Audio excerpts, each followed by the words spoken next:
Aries, hi! Welcome to Mystic Queen PH. At ito ang inyong weekly reading for May 13 to 19, 2024. This is a general reading. Just take what resonates. Watch your Sun, Moon, Rising, Venus for other messages. And thank you sa lahat ng mga sumusuporta dito sa ating channel. Just a reminder, gamitin nyo lamang ang reading na to bilang gabay. Pa-follow, like na rin ang ating Facebook at TikTok. Lahat po yan Mystic Queen PH. Like, share, subscribe, turn on post notifications para lagi kayong updated sa ating mga readings. And if you're interested in private readings, meron tayong 3rd anniversary promo, 25% discount from May 2 to 15. Ayan, kapag kayo ay nag-book. So, lahat ng information nasa description at sa pinned comment. Okay, Aries, let's see what is up with you ngayong week na to for Aries. Okay.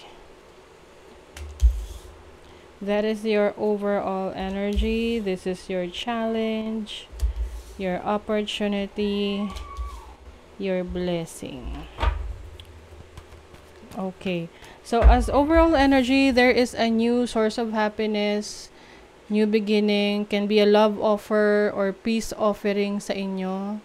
Pwedeng kayo to, meron kayong peace offering sa isang tao na nagkaroon kayo ng issues before, samaan ng loob, or pwedeng inspiration din to for a new romantic partner.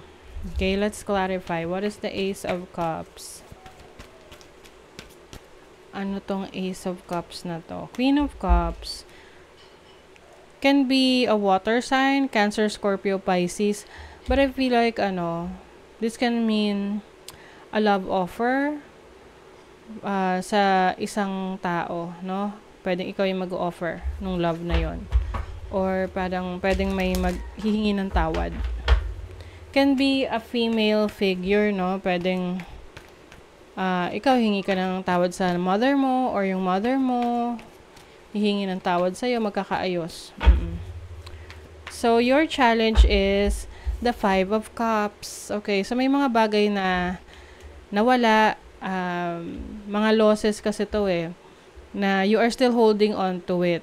Okay, pinanghahawakan mo pa rin. Maaring ito yung challenge sa'yo kung paano mo ma-overcome yung mga bagay na nagpasama ng loob mo in the past.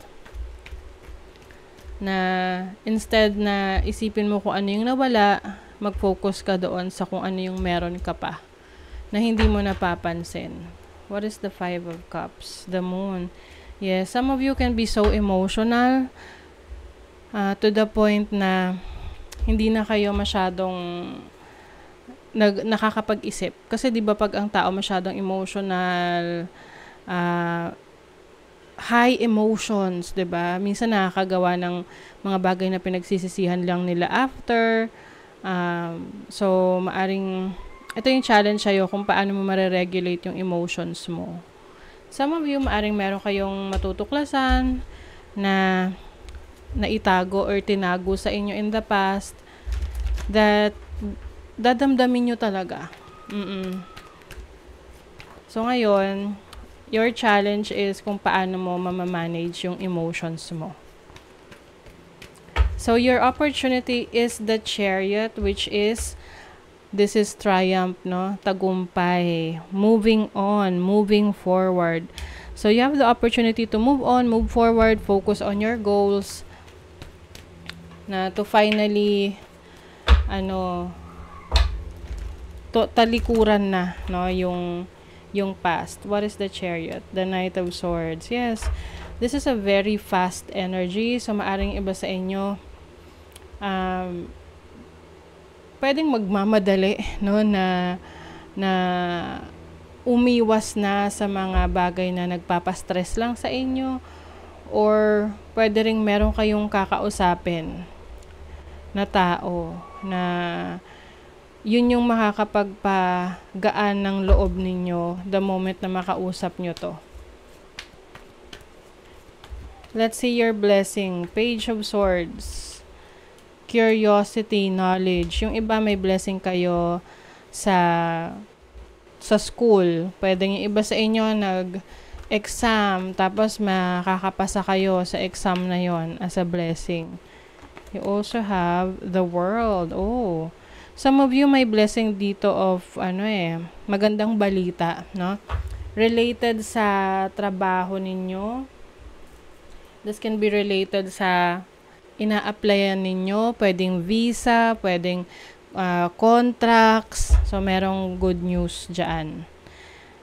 Kung kayo naman ay merong connection sa ibang bansa, like romantic connection, meron kayong marireceive na message from your person, maaring good news to.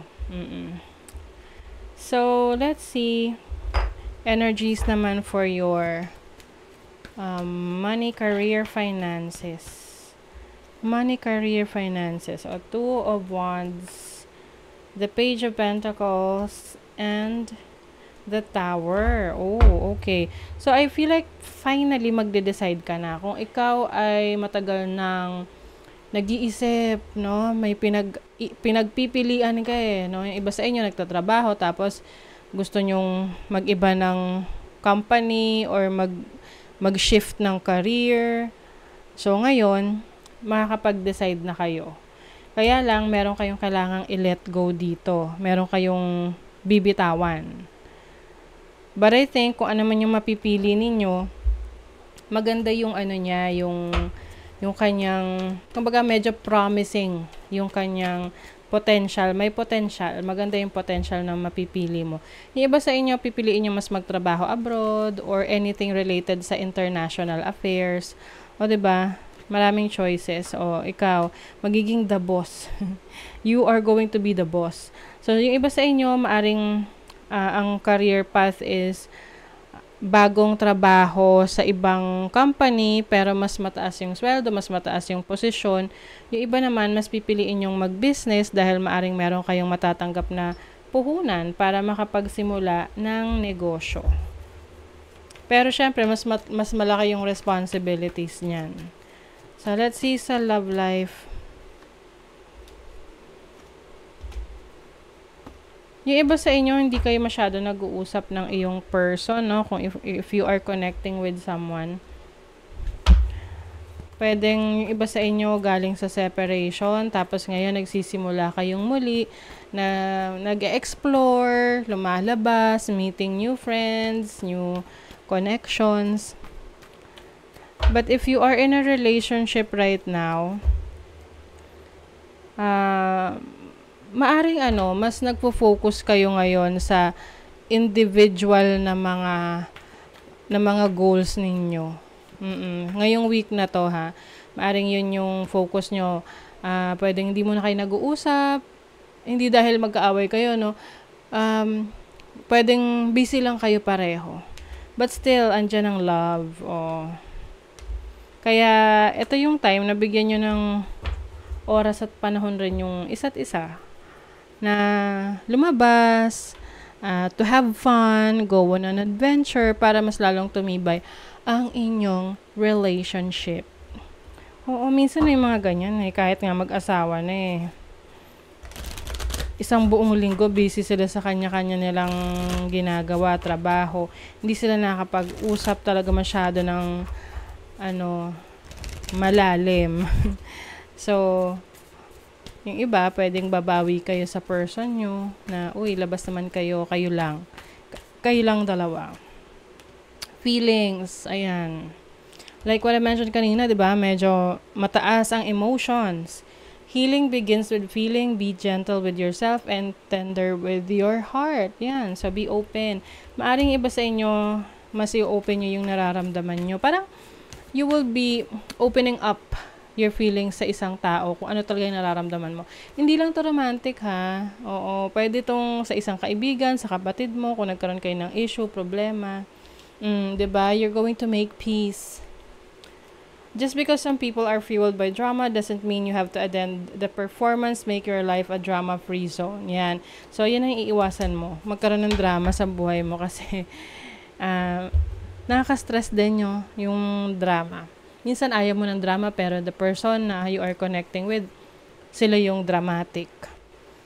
So, para sa'yo, mas okay na pinag-uusapan ng maayos, mahinahon, para mas nagkakaintindihan. Okay?